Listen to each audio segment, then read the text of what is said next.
Hey all, Peter Zeihan here, coming to you from Yosemite for the obligatory I'm backpacking video, but I hurt myself, so I'm in the tent for a few hours. My feet are messed up. Anyway, we're going to take a question from the Patreon crowd, and it's specifically, do I expect the chaos in Syria to spill over to other countries? Yes and no, just not in a traditional sense. Keep in mind that there's basically 7 Syrias. You've got the coastal zone, which is the Alawites, the mountain zone, which is Christians. You've got the interior cities of Hama, and Aleppo, which are Sunni Muslim. You've got Damascus, which is basically a fortress city. You've got this thin line of people that live along the Euphrates, and then you've got the desert. Right now, ISIS, or Islamic State, whatever you want to call it, has been banished to the desert, but in the past they have conquered large chunks of the territory. Anyway, the Alawites out on the coast were the ones who ruled Syria until recently. They were pretty much hated by everybody, and now they have been overthrown. There is now a Sunni group that is attempting to cobble this country together, but the Assads, those are the Alawites who were in charge, had the advantage of Hezbollah backing them up, and Iran backing them up, and Russia backing them up, and this new government doesn't have any of that. And so it's already descended into basically the second phase of the civil war. This one will probably in time be much worse than the first one.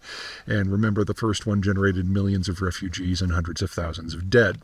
Okay, what you have to remember about Syria is until we got to the after World War I decolonization effort, this was never really a country.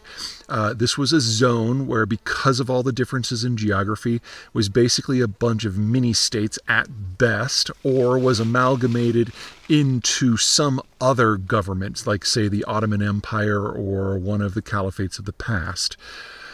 Which means you should never expect Syria to be a stable place like it was under the Assad dynasty. Instead, what we're seeing is a return of a concept that we in the West have pretty much forgotten about, called marches.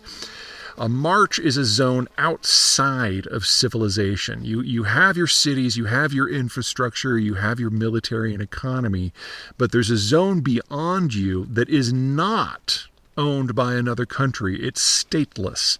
And in zones like that, chaos reigns unless and until a superior power comes in and imposes their will on it. And if you look at this region back through history, it has been a march for most of history. Marches basically take 2 forms. First form is this stateless zone, when you can get some crazy group like the Islamic State that comes in, but that only works when no one who has a country who is bordering the march has the ability to interfere. Alternatively, if anyone who is bordering the region does have the ability to interfere, they basically come in from time to time, burn everything down, and then go home because they know there's nothing here that is worth building up themselves. So for Syria specifically, you have Israel, you have Turkey, you have Mesopotamia.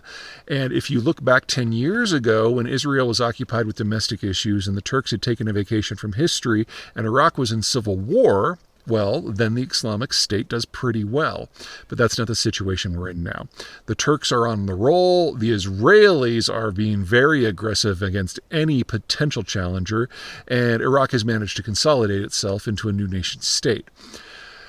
We should get used to this sort of concept in lots of areas. As demographics decline, as deglobalization really kicks in and wrecks economies, there's going to be a lot of states that just the center won't hold. And we're going to see a lot more of the world looking like Syria, looking like a march than we've become used to in the last 75 years.